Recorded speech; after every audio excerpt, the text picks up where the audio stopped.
Hi everyone, welcome to my channel. ತಮ್ಮೆಲ್ಲರಿಗೂ ನಮ್ಮ ಚಾನಲ್ಗೆ ಸ್ವಾಗತವನ್ನು ಕೋರುತ್ತಾ ಇವತ್ತಿನ ವಿಡಿಯೋದಲ್ಲಿ ವಿವಿಧ ಮೊರಾರ್ಜಿ ವಸತಿ ಶಾಲೆಗಳ 6ನೇ ತರಗತಿಯ ಪ್ರವೇಶ ಪರೀಕ್ಷೆ ಹಾಗೂ ಇಲ್ಲಿ ಆದರ್ಶ ವಿದ್ಯಾಲಯದ 2026ನೇ ಸಾಲಿನ ಪ್ರವೇಶ ಪರೀಕ್ಷೆಗಾಗಿ ಇವತ್ತಿನ ವಿಡಿಯೋದಲ್ಲಿ ಕನ್ನಡ ವಿಷಯ ಹಾಗೂ ಇಂಗ್ಲೀಷ್ ವಿಷಯದ ಮಾದರಿ ಪ್ರಶ್ನೆ ಪತ್ರಿಕೆಯನ್ನು ವಿಶ್ಲೇಷಣೆ ಮಾಡ್ತಾ ಇದ್ದೀನಿ. ಇನ್ನು ತಾವು ನಮ್ಮ ಚಾನಲ್ ಫಸ್ಟ್ ಟೈಮ್ ನೋಡ್ತಾ ಇದ್ದರೆ ಚಾನಲನ್ನು ಸಬ್ಸ್ಕ್ರೈಬ್ ಆಗಿ ಅಂತ ತಿಳಿಸುತ್ತಾ, ಮೊದಲನೇದಾಗಿ ನೋಡ್ಬೋದು ಕನ್ನಡ ವಿಷಯ. ರವೀಂದ್ರನಾಥ್ ಟ್ಯಾಗೂರ್ ಅವರ ನಾಟಕವನ್ನು ಪಂಜರ ಶಾಲೆ ಎಂದು ಕನ್ನಡಕ್ಕೆ ಅನುವಾದಿಸಿದವರು Shivaram Karanth, B V Karanth, Kuvempu, G S Shivarudrappa ಅಂತಿದೆ. ಇಲ್ಲಿ ಆನ್ಸರ್ ಯಾವುದು ಅಂದರೆ ಬಿ ವಿ ಕಾರಂತ್ ಅವರು. ಈ ಕೆಳಗಿನವುಗಳಲ್ಲಿ ಸರಿಯಾದ ಮತ್ತು ಅರ್ಥಗರ್ಭಿತ ವಾಕ್ಯ. ಶ್ಯಾಮನು ಊರಿಗೆ ಹೋದನು, ಸಾಮನು ಊರಿಗೆ ಹೋದನು, ಶ್ಯಾಮನು ಊರಿಗೆ ಹೋದನು ಅಂತಿದೆ. ಇಲ್ಲಿ ಆನ್ಸರ್ ಯಾವುದು? ಬಿ ಆಗುತ್ತದೆ. ಮೂರನೇದು, ನದಿಯು ಜೋರಾಗಿ ಹರಿಯುತ್ತದೆ. ಈ ವಾಕ್ಯದಲ್ಲಿರುವ ನಾಮಪದ. ನದಿ ಜೋರಾಗಿ ಹರಿಯುತ್ತಿದೆ, ಯಾವುದೂ ಇಲ್ಲ ಅಂತಿದೆ. ಈ ಹರಿಯುತ್ತಿದೆ ಅಂತಿದೆಯಲ್ಲ, ಇದು ಒಂದು ಕ್ರಿಯಾಪದ. ಇನ್ನು ಜೋರಾಗಿ ಅನ್ನುವಂಥದ್ದು ಇನ್ನು ಇದು ಕರ್ಮಪದ ಆಗುತ್ತೆ. ಇಲ್ಲಿ ನದಿ ಅಂತಿದೆಯಲ್ಲ, ಇದೊಂದು ನಾಮಪದ ಆಗುತ್ತದೆ. ಸೊ ಇಲ್ಲಿ ಆನ್ಸರ್ ಯಾವುದು? ನದಿ ಆಗುತ್ತದೆ. ಮಕ್ಕಳ ಕೈಯಲ್ಲಿ ಗೊಂಬೆಗಳಿಗೆ ಜೀವ ಬರುತ್ತದೆ. ಕೈಯಲ್ಲಿ ಎಂಬುದು ನೋಡಿ, ಕೈಯಲ್ಲಿ ಎನ್ನುವುದಂಥದ್ದು ಸಪ್ತಮಿ ವಿಭಕ್ತಿ ಪ್ರತ್ಯಯ ಆಗುತ್ತದೆ. ಇದು ದ್ವಿತೀಯ ಅನ್ನು ಆಗುತ್ತದೆ, ಚತುರ್ಥಿ ಗೆ ಆಗುತ್ತದೆ, ಷಷ್ಠಿ ಆಗುತ್ತದೆ. 5ನೇ ಪ್ರಶ್ನೆ, ಕಾಲ ಕೆದರು ಈ ಪಡೆನುಡಿಯ ಅರ್ಥ. ಬಲ ಪ್ರದರ್ಶಿಸು, ಸಿಟ್ಟಾಗು, ದ್ವೇಷ ಮಾಡು, ಜಗಳ ತೆಗೆ ಅಂತ ಇದೆ. ಇಲ್ಲಿ ಜಗಳ ತೆಗೆ ಆಗುತ್ತದೆ, ಡಿ ಆಪ್ಷನ್. ಮಕ್ಕಳು ಊಟವನ್ನು ಮಾಡಿದರು. ಊಟ ಎನ್ನುವ ಪದವು ಆಗಿದೆ. ಇದು ಮಕ್ಕಳು ಎನ್ನುವಂಥದ್ದು ಕರ್ತೃಪದ, ಇದು ಕರ್ಮಪದ. ಊಟವನ್ನುವಂಥದ್ದು ಕರ್ಮಪದ ಆಗಿದೆ. ಇಲ್ಲಿ ಸಿ ಆಪ್ಷನ್ ಆಗುತ್ತದೆ. ಕೆಳಗಿನವುಗಳಲ್ಲಿ ಅನುನಾಸಿಕ ಯಾವುದು? ಬ, ನ, ಕ, ತ ಅಂತಿದೆಯಲ್ಲ, ಅನುನಾಸಿಕ ನ. ಒಟ್ಟು ಅನುನಾಸಿಕಗಳು 5 ಅದಾವು. ನ್ಯ, ನ್ಯ, ನ, ನ, ಮ. ನೀರು ಎಷ್ಟೊಂದು ಕೊಳಕಾಗಿದೆ. ನದಿಯ ವಾಕ್ಯ ಸರಿಪಡಿಸಿ ಅಂತಿದೆ. ಇಲ್ಲಿ ನದಿಯ ನೀರು ಎಷ್ಟೊಂದು ಕೊಳಕಾಗಿದೆ. ಸೊ ಈ ರೀತಿ ಆನ್ಸರ್ ಯಾವುದಿದೆ ನೋಡಿ, ಇಲ್ಲಿದೆ ನೋಡಿ, ಸಿ ಆಪ್ಷನ್ ಆಗುತ್ತದೆ. ರಮೇಶನು ಉಮೇಶನನ್ನು ಮದುವೆಗೆ ಆಹ್ವಾನಿಸಿದ್ದನು ಎಂಬುದು ಭವಿಷ್ಯತ್ ಕಾಲ, ಭೂತಕಾಲ, ವರ್ತಮಾನ ಕಾಲ, ಹಿಂದಿನ ಕಾಲ ಅಂತಿದೆ. ಇದು ಭೂತಕಾಲ ಆಗುತ್ತದೆ. ಆಹ್ವಾನಿಸಿದ್ದನು. ಅಡ್ಡ ಹಾದಿ ಹಿಡಿ. ಈ ಪಡೆನುಡಿಯ ಅರ್ಥ. ರೀತಿ ಬಿಟ್ಟು ನಡೆ, ಬೇರೆ ದಾರಿಯಲ್ಲಿ ನಡೆ, ಹತ್ತಿರದ ಹಾದಿ ಹಿಡಿ, ಮೋಸ ಹೋಗುವಂತಿದೆ. ಇದು ರೀತಿ ಬಿಟ್ಟು ನಡೆ. ಇನ್ನು ಗುಂಪಿಗೆ ಸೇರದ ಪದ. ಹುಲಿ, ಸಿಂಹ, ಮೇಕೆ, ಚಿರತೆ ಅಂತಿದೆ. ಇದು ಆನ್ಸರ್ ಯಾವುದಾಗುತ್ತೆ ಅಂದರೆ ಮೇಕೆ ಆಗುತ್ತದೆ. ಇವೆಲ್ಲವೂ ಕೂಡ ಕಾಡು ಪ್ರಾಣಿಗಳು. ಇದೊಂದು ಸಾಕು ಪ್ರಾಣಿ. ಹೆಸರು, ಇದರ ಸಮಾನಾರ್ಥಕ ಪದ. ಉಸಿರು, ನಾಮ, ಮೊಸರು, ಹಸಿರು ಅಂತಿದೆ. ಇಲ್ಲಿ ನಾಮ ಆಗುತ್ತದೆ. ಇನ್ನು ದೂರದ ಬೆಟ್ಟ. ಕಣ್ಣಿಗೆ ತೆಳ್ಳಗೆ, ಕರ್ರಗೆ, ನುಣ್ಣಗೆ, ಬೆಳ್ಳಗೆ ಅಂತಿದೆ. ಇಲ್ಲಿ ಸಿ ಆಪ್ಷನ್ ಇದೆಯಲ್ಲ, ನುಣ್ಣಗೆ. ದೂರದ ಬೆಟ್ಟ, ಕಣ್ಣಿಗೆ ನುಣ್ಣಗೆ.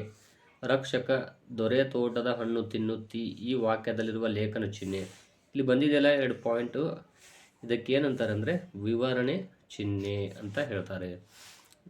ಇನ್ನು ಹಿರಿಮೆ, ಇದರ ವಿರುದ್ಧಾರ್ಥಕ ಪದ. ಕಿರಿಮೆ, ಹೆಚ್ಚುಗಾರಿಕೆ, ಹಿರಿಮೆ, ಮೆರಗುವಂತಿದೆ. ಕಿರಿಮೆ ಆಗುತ್ತದೆ. ಢನಢನ ಎಂಬ ಅನುಕರಣಾವ್ಯಯ ನುಡಿಯು ಈ ಕೆಳಗಿನ ಯಾವ ಕ್ರಿಯೆಯನ್ನು ಸೂಚಿಸುತ್ತದೆ? ಇಲ್ಲಿ ಹೊಡೆ, ನಡುಗು, ತಿರುಗು, ಗಂಟೆ ಬಾರಿಸು. ಇಲ್ಲಿ ಗಂಟೆ ಬಾರಿಸು ಆಗುತ್ತದೆ. ದೂರದರ್ಶನ ಪದದಲ್ಲಿ ಸಂಯುಕ್ತಾಕ್ಷರ ಯಾವುದು? ಇಲ್ಲಿ ಇದರಲ್ಲಿ ಸಂಯುಕ್ತಾಕ್ಷರ ಯಾವುದು ಬಂದಿಲ್ಲ. ಇದು ಒಂದು ಅರ್ಕಾವಳಿ ಪದ ಆಗಿದೆ. ಆದರೂ ಕೂಡ ಇಲ್ಲಿ ಇದು ಒಂದು ರ ಒತ್ತಕ್ಷರದ ಒತ್ತಕ್ಷರ ಅಂತಲೂ ಹೇಳ್ಬೋದು ನಾವು ಅದನ್ನು. ಸೊ ಆಗ ನೋಡಿದರೆ ಇಲ್ಲಿ ಸಿ ಆಗುತ್ತದೆ. ಇನ್ನು ಹೆಂಗಸರು, ಗಂಡಸರು, ಮಕ್ಕಳು, ಬಿಂದಿಗೆಗಳು. ಇದರಲ್ಲಿರುವ ನಪುಂಸಕ ಲಿಂಗ. ಇದರಲ್ಲಿ ಬಿಂದಿಗೆಗಳು ಇದೆಯಲ್ಲ, ಇದೊಂದು ನಪುಂಸಕ ಲಿಂಗ ಆಗುತ್ತೆ. ಹಾಗಾದರೆ ಇಲ್ಲಿ ಎ ಆಗುತ್ತದೆ. ಮಡಿಸಿದರೆ ಮೊಗ್ಗು, ಬಿಡಿಸಿದರೆ ಹೂವು, ಆದರೂ ಪರಿಮಳವಿಲ್ಲ ನಾನಾರು. ಗುಲಾಬಿ, ದುಂಡು ಮಲ್ಲಿಗೆ, ಲಂಗ, ಛತ್ರಿ ಅಂತಿದೆ. ಇದು ಛತ್ರಿ ಆಗುತ್ತದೆ. ಪೂಜ್ಯ ಎನ್ನುವ ಸಂಬೋಧನೆಯನ್ನು ಬಳಸುವುದು. ಹಿರಿಯರಿಗೆ, ಕಿರಿಯರಿಗೆ, ಗಂಡಸರಿಗೆ, ಹೆಂಗಸರಿಗೆ ಅಂತಿದೆ. ಇಲ್ಲಿ ಪೂಜ್ಯ ಗುರುಗಳಿಗೂ ಬಳಸ್ತೀವಿ, ಹಿರಿಯರಿಗೂ ಬಳಸ್ತೀವಿ. ಹಾಗಾಗಿ ಇಲ್ಲಿ ಎ ಆಗುತ್ತದೆ. ಇನ್ನು ನೆಕ್ಸ್ಟ್ ಇಂಗ್ಲೀಷ್ ಕ್ವಶನ್ ಪೇಪರ್ ನೋಡೋಣ. ಇಲ್ಲಿ ಮೊದಲನೇದಾಗಿ ನೋಡೋಣ. Rome wasn't built in a day. The meaning of the statement is: Rome is a largest city. Rome was not able to build in a day. Rome was built by took many days. Keep trying to get great success to your deeds ಅಂತಿದೆಯಲ್ಲ, ಇದರಲ್ಲಿ answer ಯಾವುದು ಅಂದರೆ D ಆಗುತ್ತದೆ. And wet with all the showers. The word that rhymes with showers is. ಇನ್ನು flavours, followers, ಕ್ಲೇವರ್ಸ್, flowers ಅಂತಿದೆಯಲ್ಲ, ಇದು rhyming word. ಈ ಶವರ್ಗೆ flowers ಆಗುತ್ತದೆ. ಇನ್ನು 23ನೇ ಪ್ರಶ್ನೆ, in the rises sun morning ಅಂತಿದೆ. Arrange the sentence. Sun rises in the morning, rises sun in the morning, sun rises in the morning ಅಂತಿದೆಯಲ್ಲ, ಇದರಲ್ಲಿ ಸಿ ಆಗುತ್ತದೆ. Past tense of read is same ಆಗುತ್ತೆ ಅದರದ್ದು. ಇಲ್ಲಿ ಧ್ವನಿ ಮಾತ್ರ ಚೇಂಜ್, ರೀಡ್ ರೆಡ್ ಆಗುತ್ತದೆ ಅಷ್ಟೇ, ಸ್ಪೆಲ್ಲಿಂಗ್ ಮಾತ್ರ ಸೇಮ್ ಇರುತ್ತೆ. 25ನೇ ಪ್ರಶ್ನೆ, the synonym of trainer is. ಈ ಟ್ರೈನರ್ ಪದದ ಸಮಾನಾರ್ಥಕ ಪದ driver, actor, traveller, coacher. Trainer, coacher ಎರಡು ಒಂದೇ ಅರ್ಥವನ್ನು ಕೊಡುತ್ತವೆ. I am the biggest alphabet as I content the most water in the world, who am I. ಇದು ಸಿ ಆಗುತ್ತದೆ. ಅಂದರೆ ಅಲ್ಲಿ ಸಮುದ್ರ ಅಂತ ಏನು ಹೇಳ್ತೀವಲ್ಲ ಅದಕ್ಕೆ ಅದು ಸಿ ಆನ್ಸರ್ ಆಗುತ್ತದೆ. 27ನೇ ಪ್ರಶ್ನೆ, ಅಪೋಸಿಟ್ ಆಫ್ ಲಾಫ್. ಲಾಫ್ ಅಂದರೆ ನಗು, ಅದರ ಅಪೋಸಿಟ್ ವರ್ಡ್ ಯಾವುದಾಗುತ್ತೆ ಇಲ್ಲಿ? ಕ್ರೈ, ಹ್ಯಾಪಿ, ರೋರ್, ಸ್ಕ್ರೀಮ್ ಅಂತಿದೆ, ಇಲ್ಲಿ ಕ್ರೈ ಆಗುತ್ತದೆ. The plural form of library is. Libraries, libraries, librarians ಅಂತಿದೆ, ಇಲ್ಲಿ ಬಿ ಆಪ್ಷನ್ ಆಗುತ್ತದೆ. ಇಲ್ಲಿ ನೋಡ್ಬೋದು ಒಂದಿಷ್ಟು ಅಕ್ಷರಗಳು ಮಿಸ್ ಆಗಿದಾವು, ಅವು ಯಾವ ಅಂತ ತಾವು ಕಂಡುಹಿಡಿಬೇಕು. ಇಲ್ಲಿ ಟೆನ್ಷನ್ ಆಗುತ್ತೆ, ಸ್ಪೆಲ್ಲಿಂಗ್ ಹೆಸರು TENSI ನೋಡ್ಬೋದು, TENSIO ಇಲ್ಲಿದೆ ನೋಡಿ, ಇಲ್ಲಿ ಬರೆದು ತೋರಿಸ್ತೀನಿ. ಇಲ್ಲಿ ನೋಡ್ಬೋದು TENSION. ಹಾಗಾದರೆ ಇಲ್ಲಿ ಇ ನೋಡ್ಬೋದು, ಅದು ಆದಮೇಲೆ ಐ ಮತ್ತು ಇಲ್ಲಿ ಎನ್, EIN. ಸೊ ಇಲ್ಲಿದೆ ನೋಡಿ, ಸೊ ಇಲ್ಲಿ ಸಿ ಆಪ್ಷನ್ನು ಆಗುತ್ತದೆ, EIN. ನೆಕ್ಸ್ಟ್ 30ನೇ ಪ್ರಶ್ನೆ,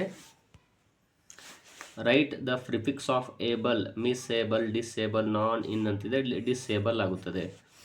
ಇಲ್ಲಿ treat, trend, trot, train. Rearrange the words as in dictionary ಅಂತಂದಿದ್ದಾರೆ. ಇಲ್ಲಿ ನೋಡ್ಬೋದು ಫಸ್ಟಿಗೆ ಯಾವ್ದು ಬರುತ್ತೆ ಅಂತ ನೋಡ್ತಾ ಹೋಗಿ, TRE ಅಂತಿದೆಯಲ್ಲ, ಸೊ ಅದು ಮೊದಲು ಬರುತ್ತೆ, ಒಂದು TREA. ನೆಕ್ಸ್ಟು ಇಲ್ಲಿ ಇನ್ನೊಂದು ಇದೆ ನೋಡಿ, TRA ಫಸ್ಟ್ ಬರುತ್ತೆ, ಸೊ 4ನೇದ್ದು. ಅದು ಆದಮೇಲೆ ಇಲ್ಲಿ TRE, ನೆಕ್ಸ್ಟು ಎ ಅಂತಿದೆ, ಸೊ ಹಾಗಾದರೆ 1 2 ನೆಕ್ಸ್ಟು 3, 4 1 2 3, ಸೊ ಇಲ್ಲಿ ಬಿ ಆಪ್ಷನ್ ಆಗುತ್ತದೆ.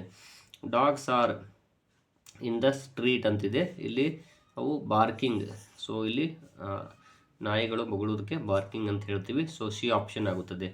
ಕಾಡುಗೊಳ್ಳ Veerappan was a smuggler, soldier, terrorist, communist ಅಂತಿದೆ, ಇದು ಸ್ಮಗ್ಲರ್ ಆಗುತ್ತದೆ, A option. Pick out the odd one word.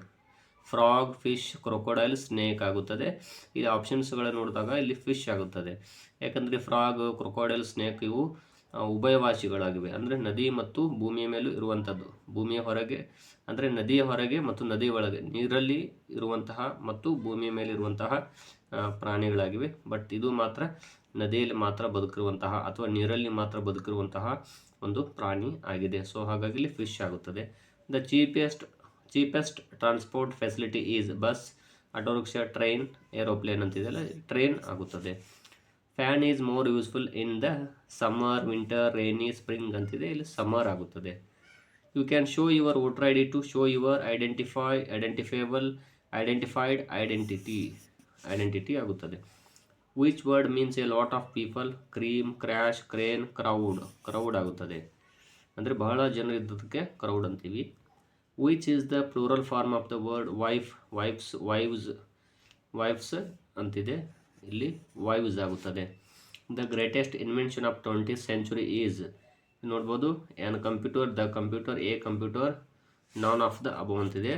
ಇಲ್ಲಿ the greatest invention of 20th century is a computer ಆಗುವುದಲ್ಲದು ದ ಕಂಪ್ಯೂಟರ್.